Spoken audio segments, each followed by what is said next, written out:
Erevitov, Raverim, boa noite, meus amigos. Como vocês vão? Bekoltov, tudo em ordem, né? Tudo bem? Vamos fazer aqui a leitura, tá? Da nossa sétima e última parte, tá? Desde já um Shabbat Shalom para todos, tá? Véspera de Shabbat, tá? Sexta-feira. E vamos fazer a leitura aqui. Estamos no livro de Deuteronômio, né? Devarim, em hebraico, Deuteronômio em português. Estamos aqui no Perek 24, tá? O capítulo 24. Vamos fazer a leitura aqui do versículo 14, tá? Do Passuque 14. Amigos, essa porção é uma porção comprida. Ela tem bastante leis aqui, tá? Só que não são complexas de se explicarem, tá? Elas são bem literais, como eu disse. O livro do Deuteronômio, ele é bem literal, tá? Moshe aqui está relembrando ao povo, então ele está relembrando todas as leis, tá? Explicando de uma forma mais que dê para entender ela ali, para que eles venham a praticá-la quando eles estiverem ali dentro da terra de Canaã, que no caso se chamará, né? Chama-se hoje Eretz Israel, a terra de Israel. Então, sem mais delongas, versículo 14 nos diz assim, ó: Lotashok sahi ani ve'enion, ou seja, né, não oprimirás o trabalhador, o pobre, ve'enion, ou seja, que é necessitado, tá? Meachecha ou mirecha, ou seja, dos teus irmãos ou do estrangeiro, tá? Asher beatzecha beshi arecha, ou seja, que está contigo, né, na beatzecha, ou seja, na tua terra, beshi arecha, dentro dos teus portões, tá? Esse aqui é o nosso primeiro passuque aqui, tá bom? Então, é uma porção que é comprida, porém, ela tem esses assuntos interessantes. Então, esse primeiro passuque, ele já nos diz assim, que nós não devemos oprimir, né, o nosso ahir aqui, tá? No caso aqui é o nosso irmão, tá? Que ele é o quê? Que ele é um sahir, ele é um trabalhador. É aquele que é pago, né, para executar um trabalho, tá bom? Nem ele, nem o estrangeiro, né, o gué ou o convertido que está no meio do povo, dentro de teus portões, tá? Como eu digo, é bem literal, não foge muito do nosso entendimento. Então, esse primeiro versículo já nos diz para a gente não oprimir, tá? Aqueles que têm empresas, né? Aqueles que são donos de negócios, né? Dentro do judaísmo, ele não pode oprimir o trabalhador, tá? Nós vamos ver aqui como as maneiras que poderiam ser usadas para oprimir o trabalhador, tá? Nos versículos seguintes. Vamos lá.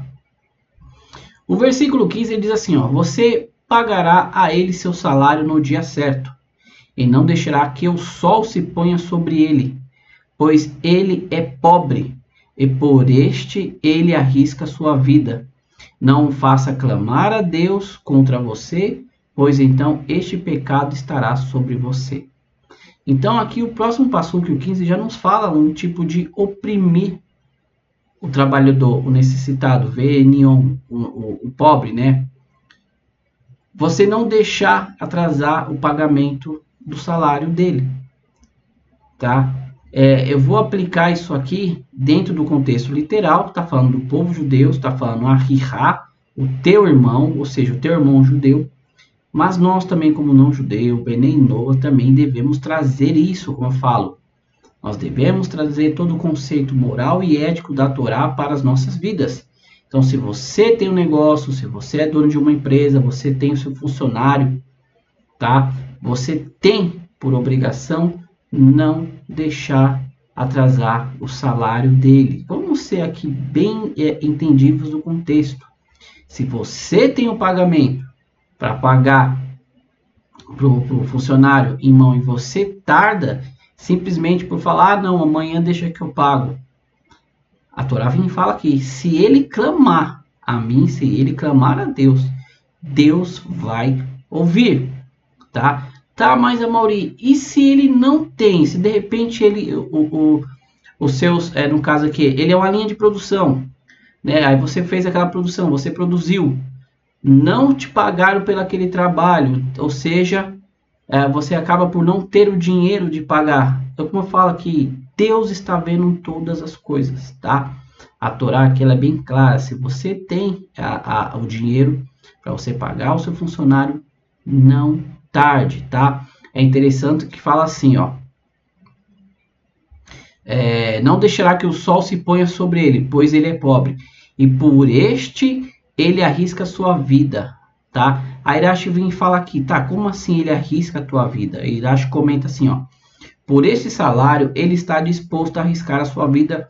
Por exemplo, ele sobe uma rampa ou fica suspenso em uma árvore para fazer o serviço. Isso aqui, os serviços daquela época, tá? Aí você pega hoje pessoas que ficam aí penduradas em prédios pelo lado de fora, fazendo a limpeza ali dos vidros, obras em que a pessoa fica ali acima de centenas de metros de altura, tá? Em obras de construção, todos aqueles serviços que são de risco, ou seja, a Torá já vem e fala, ele está fazendo aquele serviço porque ele precisa, aquilo depende a sua vida. Então, se aquilo está pondo em risco a vida dele e chega no final ali do trabalho, ele não recebe aquilo, se ele clamar a Deus, Deus vai ouvir e Deus vai contra você, como diz o versículo, tá? Dando continuidade. Pois não serão mortos por causa... desculpa, tá? Versículo 16. Pais não serão mortos por causa dos filhos, nem os filhos serão mortos pelos pecados do pai. Um homem será morto pelo seu próprio pecado, tá? Amigos, eu já falei sobre isso aqui, já bati bem nessa tecla, tá? Deus já está avisando o povo judeu, quando eles adentrarem a terra de Canaã, que não existe esse negócio de a pessoa morrer para pagar pelos pecados do outro, tá? Ninguém, ó, é interessante que o próprio versículo fala assim, ó, né? Que avoti, né? Al ben bani, tá? Uvani lo umeto, ou seja, ele não, o pai ali não vai morrer pelos filhos, tá? Tá no plural aqui. Uvani, né? Lo umeto, ou seja, ele não vai morrer. O pai, vamos lá, o pai não serão mortos por causa dos filhos, nem os filhos serão mortos pelos pais. O homem será morto pelo seu próprio pecado. O povo já estava para entrar na terra de Canaã, então ele já tem essa passagem com eles na vida deles, eles saberiam que Deus jamais, é aquilo que eu falo para vocês. Quando uma pessoa pede para você fazer algo, é entendível que aquela pessoa também o faça. Ô Mauri, faça isso, haja assim, então você também faz isso. Você imagina o Criador de todas as coisas, Hashem, Hakadosh Baruch Hu, pedir para você assim, ó, seu filho não pode morrer pelo seu pecado, nem o pai morrer pelo pecado do filho, cada um vai morrer pelo seu próprio pecado. Aí lá na frente, né, se cria toda uma história de que Deus envia o seu filho morre pelo seu pecado. Você vai confiar nesse Deus? Não, porque isso não é um Deus, é um homem. Tá? Deus fala, eu sou o Senhor, fora de mim não há Salvador. Tá? Não há Salvador fora Deus. Deus não muda. Eu sou o mesmo ontem, eu sou o mesmo hoje, sou o mesmo para sempre. Então, se Deus dá essa ordem para os seres humanos, então não é que ele vá fazer, pelo contrário, ele também vai cumprir. Eu jamais vou fazer com que alguém morra para pagar pelos seus pecados, tá? Então, entendam bem, mais uma vez, esse pequeno versículo, o que ele está explicando. Ninguém pode morrer para pagar pelos seus pecados. Deus jamais pediria isso para você se ele pede que ninguém morra para o pecado de ninguém, dos pais, dos filhos pelo pai. Ponto. Bem simples e objetivo.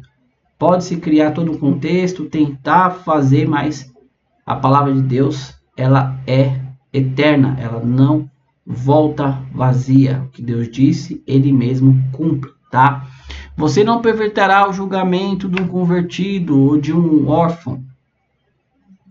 Perverter o julgamento, né, de um convertido ou de um órfão. A Torá já traz aqui justamente de dois tipos de pessoas. Pessoas necessitadas, tá? Ou seja, que um convertido é aquele que acabou de entrar, é um ger, que está no meio do povo judeu, E o órfão, aquele que tem a necessidade, né, não tem um pai nem a mãe. Então você não pode perverter ali a justiça. Rashi ele vem e fala assim, a respeito de uma pessoa rica, ou seja, em relação a qualquer outra pessoa e não necessariamente os pobres, tá? Isso já foi advertido, não perverta a justiça, ou seja, não quer dizer se você é pobre ou se você é rico, porque lá atrás, lá no Deuteronômio 16, no próprio Deuteronômio 16, já foi falado para a gente não perverter a justiça, seja para um rico, seja para um pobre, tá? A justiça ela tem que ser feita de acordo com o que é verdadeiro.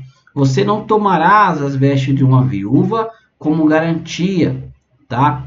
O versículo se refere a uma ação realizada não no momento do empréstimo, mas quando o devedor se torna inadimplente, ou seja, se a viúva ela fez uma requisição, um empréstimo, ela não conseguiu, você não pode tomar suas vestes como uma garantia, tá? Lembre-se, versículo 18, de que você foi escravo no Egito e que Hashem, seu Deus, redimiu você de lá. Portanto, eu ordeno a você fazer isto. Porque Deus usa aqui justamente a questão de você lembrar que você no Egito também foi escravo, porque lá você tinha as necessidades, você era oprimido, e mesmo assim Deus enviou Moshe e Deus tirou você de lá com mão forte. Você não deve oprimir e fazer a mesma coisa aos necessitados do seu povo. Tá? Mais uma vez eu reitero aqui, isso serve para o judeu e serve para nós também. Tá? Vamos continuar aqui. Quando você fizer a colheita de sua safra em seu campo e esquecer um feixe, você não voltará para pegá-lo. Ele será deixado para o convertido, o órfão e a viúva, para que Hashem, seu Deus, abençoe você em tudo o que você faz. Olha só que interessante o que Irache comenta aqui. Embora o feixe esquecido tenha chegado ao pobre sem a intenção, tá? Quanto mais a pessoa será abençoada se fizer isso deliberadamente, tá? Ou seja, o nosso versículo aqui 19 fala, se você está colhendo, você deixou um feixe. Olha só que interessante que a Torá fala, se você vier esquecer, tá? Você acabou, tá levando, você esqueceu. Primeiro ponto aqui que a Hassidut não diz que existe nada que seja por acaso. Tudo é controle de Deus, tá? Tudo é asgarra prati, tá? No hebraico, ou seja, providência divina. Tudo é providência divina. Então, se você ali no ato estava colhendo feixe, você esqueceu, é porque aquele feixe esquecido era justamente para aquele necessitado. Tenha isso em mente, tá? Não lhe pertence, é uma mitzvah de Deus, é um mandamento, você não vai voltar para pegar, pois você esqueceu, tá? Olha só, o Rashi continua assim, portanto você deve dizer que se alguém deixou cair uma moeda e um homem pobre a encontrou e foi sustentado por ela, aquele que perdeu a moeda será abençoado por causa dela, tá? Uma explicação simples e básica, bem literal de Rashi. Tá? Se você perdeu é porque o necessitado precisava mais do que você, tá? E como ele diz aqui no comentário anterior, se você faz isso esquecendo, imagine você fazendo isso deliberadamente, você fazendo de propósito, eu vou deixar, quanto mais ainda você estará cumprindo essa mitzvah, tá? Quando você bater sua oliveira, não removerás atrás de si, para o convertido, órfão e a viúva será, tá? A mesma questão aqui no caso dos feixes dali da colheita. Quando você colher as uvas de seu vinhedo, não pegue as uvas novas, elas ficarão para o convertido, o órfão e a viúva. Lembre-se de que você foi escravo na terra do Egito, assim eu ordeno a você que faça isso. As uvas aqui que fala justamente as uvas novas são aquelas uvas pequenininhas que estão nascendo agora. Se você vai fazer uma colheita de uva no seu vinhedo, você vai pegar as uvas que estão maduras, que já estão muitas, as pequenas você vai deixar para alimentar também ali as viúvas e os órfãos, tá bom? Aí Deus vem novamente e fala, lembre-se que foi escravo na terra do Egito, assim eu ordeno que você o faça. Mais uma vez, Deus vai lá e fala, da onde você saiu, as necessidades que você tinha, aonde você está agora, você tem que fazer o mesmo para aqueles que também têm necessidade. Tá bom, meus amigos? Perek 25, capítulo 25, versículo 1, tá? Passou que um aqui. Se houver uma disputa entre homens e isto vier à corte para ser julgado, o inocente será absolvido e o culpado condenado. Simples assim. Se haver um caso que se chega até o tribunal judaico, tá? No caso ali, até o Betim, culpado, culpado, inocente, inocente. Cada ato tem que ser feito corretamente, nenhum nem a mais, como nós vimos anteriormente.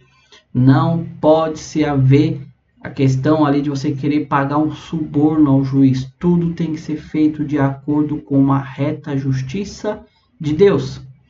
Aí fala assim no versículo 2: se o culpado for condenado ao açoite, o juiz o fará inclinar-se e administrará o número de quê? Número de açoites que ele merece na frente dele conforme a sua maldade, tá? Ele o fará circunvar com 40 chicotadas, mas não com mais do que isso. Pois se ele der mais do que essas chicotadas, seu irmão será degradado diante de seus olhos. Degradado diante de seus olhos, desculpa. Tá? Ou seja, a pessoa é culpada, ela paga pelo erro dela. Mas não a mais, não a menos. Pelo erro dela, tá? Não amordace um touro enquanto ele estiver debulhando. Mais uma mitzvah que eu falei aqui em questão de maltratos aos animais. Você não deve amordaçar um touro se ele estiver debulhando, ou seja, está debulhando, está ajudando você ali a debulhar o fruto da terra ali. E por que você não vai amordaçar? Porque se ele for para comer, tá? Ou seja, mais uma mitzvah de que Deus está olhando. Pode parecer inútil aos seus olhos, mas se você é dono de fazenda, você tem animais que ajudam ali no trato, na terra, o animal, você vai fazer o animal trabalhar, você não deve tampar a boca dele. Rashi comenta aqui que não, a Torá está usando um touro justamente mais para falar de todos os outros animais que você usa no serviço, ao qual também eles podem usufruir ali, tá? No caso ali do trabalho, que no caso aqui seria debulhando, tá? O fruto da terra. Tá, meus amigos, prestem muita atenção nisso. Existe midrashins, existe a palavra dos nossos sábios que fala que se os animais clamarem a Deus, Deus vai ouvir, tá? Não esqueçam do jumento ali de Bilã, tá? Deus abriu a boca dele para ele falar com Bilã. Por que me açoitaste nesses anos todinho? Eu não te servi bem. Por mais que nós não entendemos a linguagem dos animais, os animais têm a consciência de Deus.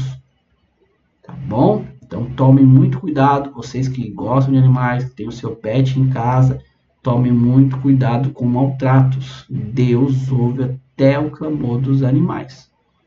Se irmãos vivem juntos e um deles morre sem deixar filhos, a esposa do irmão falecido não se casará com um homem estranho. O irmão de seu marido virá a ela e o tomará como esposa em um casamento de levirato. Nós já falamos sobre essa questão do levirato, tá? O casamento, no qual se o irmão casado morre, fica a esposa, só que ele não deixou filhos, o irmão ali, o primogênito mais velho, tá? Como diz aqui, ó. Vamos lá. O versículo 6 fala assim: assim o primogênito que nascer se levantará em nome de seu irmão falecido, para que seu nome não se perca de Israel. Primogênito, ou seja, aquele que era mais velho do que ele. Vai tomar a esposa, vai gerar filhos e vai dar o nome para o filho dele, ou seja, a geração do filho dele entre as tribos ali de Israel, tá? Mas se o homem não quiser se casar com a esposa de seu irmão, a esposa do irmão irá para os portões, para os anciões e dirá: meu cunhado se recusou a perpetuar o nome de seu irmão em Israel. Ele não quer realizar o casamento de levirato comigo. Os anciões da cidade o chamarão e falarão com ele. Ele deverá se levantar e dizer: eu não quero me casar com ela. A esposa de seu irmão se aproximará dele na presença dos anciões e descalçará o sapato dele do seu pé. Ela cuspirá diante dele. Ela lhe responderá dizendo: isso é o que deve ser feito a um homem que não construirá a família de seu irmão. Seu nome em Israel será chamado a casa daquele cujo sapato foi descalçado. Esses passuques aqui, amigos, são bem literais, tá? Como eu digo, na época que tinha o templo, né? O Beit HaMikdash ali, hoje não se faz mais isso. Óbvio que tem toda a questão do divórcio, do gueto, não tem mais essa obrigação, tá? Mas entendemos bem aqui como que era feito ali a questão do irmão que não queria dar continuidade à descendência do seu irmão, tá bom? Versículo 10, desculpa, versículo 11. Quando homens brigam juntos, um homem, seu irmão, e a esposa de um deles, se aproxima para defender seu marido de seu atacante, e ela estica sua mão e agarra nas partes privadas dele, da pessoa que está brigando com o seu marido, você... vamos entender bem a Torá aqui, tá? Antes de eu falar o versículo aqui, eu espero que você já lembre daquele vídeo que eu fiz aqui, olho por olho, dente por dente. Você entendeu tudo errado desde o início. Só você procurar em nossas playlists das paraxás, tá? Você cortará a sua mão, não terá pena dela. Amaury, isso é literal? Não. Se Deus que pede para você não mutilar, não ter pessoas que tenham defeitos na congregação de Deus, Deus vai falar para você fazer isso com uma pessoa? Não. Aí você vai ter que entrar dentro do hebraico aqui comigo para entender um passuque interessante aqui, ó. Fala assim: você cortará a sua mão. Este versículo não deve ser entendido literalmente, tá? Mas significa que ele deve pagar a indenização, ela deve pagar a indenização monetária para compensar a vítima pelo constrangimento que sofreu. O valor da indenização é calculado pelo tribunal conforme a posição social do réu e da vítima. Ou será que talvez temos de realmente cortar a mão dela? É uma pergunta. Nossos sábios dizem, aqui o versículo diz, lotarros, que ou seja, não terá penas. E onde que nós vemos esse mesmo conjunto de palavras? E no caso da conspiração de testemunha que nós lemos nessa mesma porção, tá? Que fala-se das testemunhas falsas ali, que no caso que uma testemunha estava mentindo, é usado a mesma palavra, lotarros, na mesma expressão, não terá pena, assim como no caso das testemunhas conspirando, onde há uma compensação monetária, né? Só nós lemos o comentário de Racha, assim também aqui se refere a uma compensação monetária. Por isso que eu falo, se faz interessante e necessário pelo menos uma compreensão básica do hebraico para você entender todo o contexto aqui, tá? Você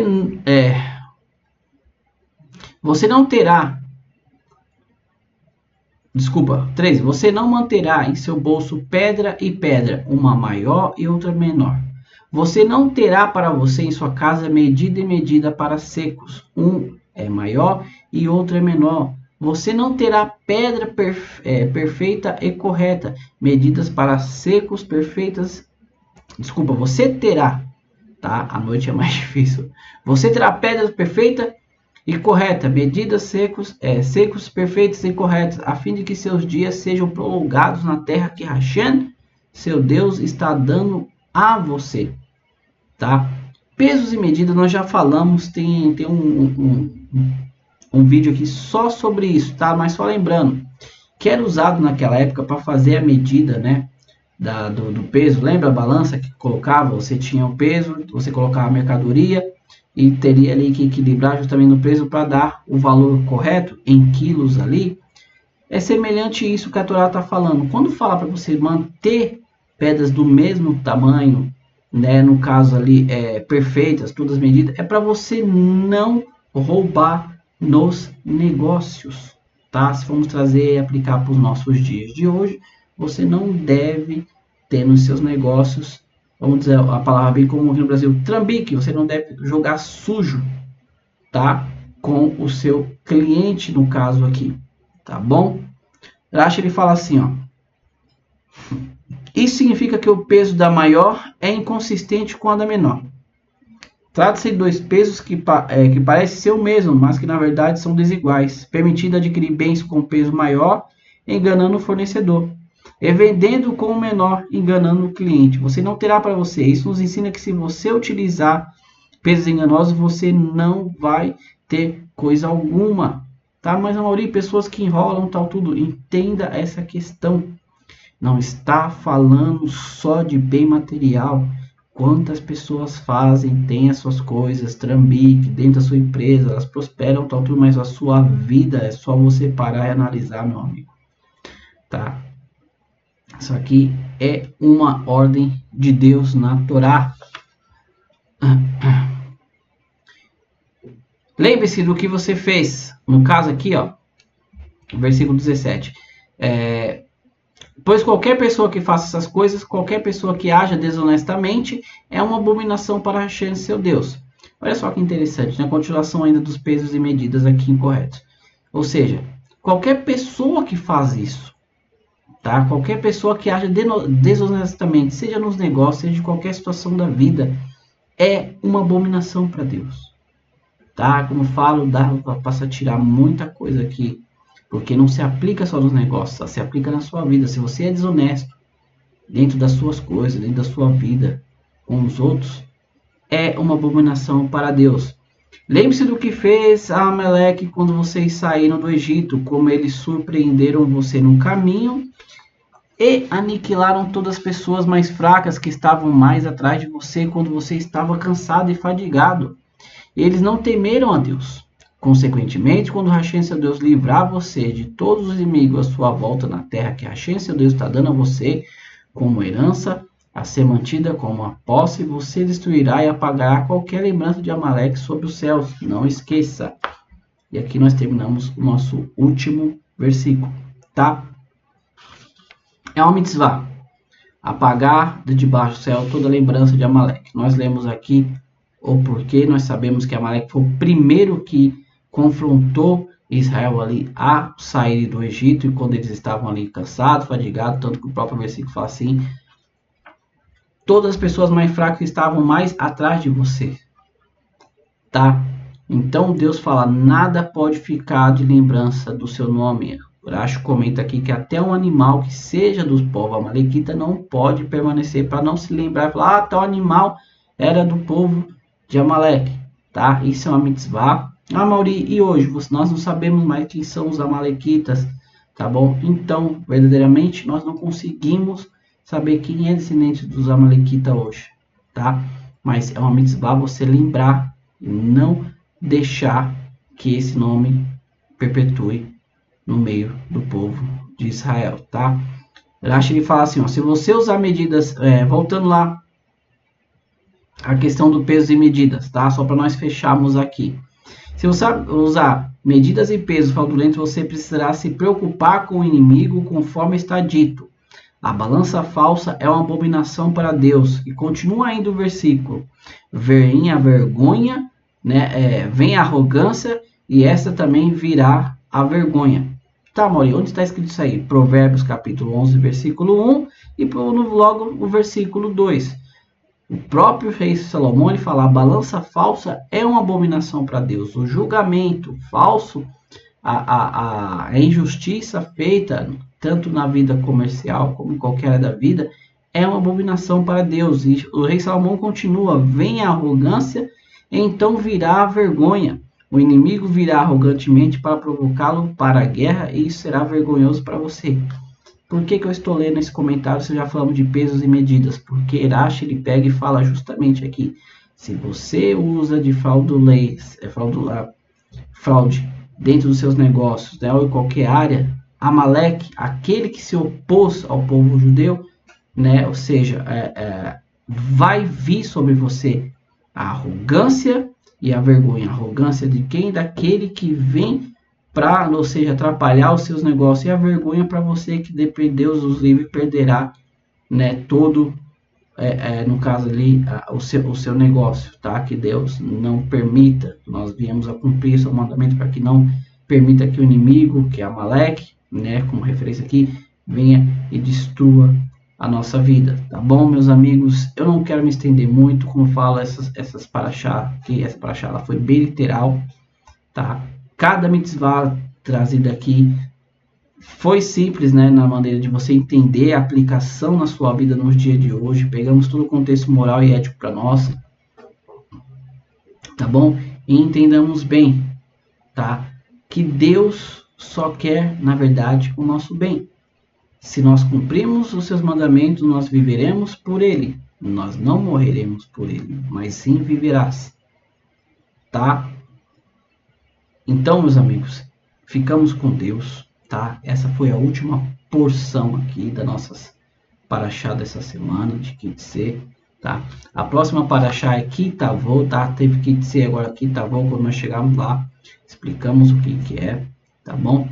Mas desde já eu quero agradecer você que nos já acompanha aqui nesse canal, você que é novo, se inscreva, deixa o like, compartilhe esse conteúdo, nos ajuda que esse ensinamento chega a mais pessoas, tá bom? E no demais, meus amigos, Bekol Tov, tudo de bom, Atzlahá, sucesso em tudo que você fizer, Parnassá, vindo de Deus, o sustento que vem de Deus sobre a tua vida, a nossa vida, de todos nós.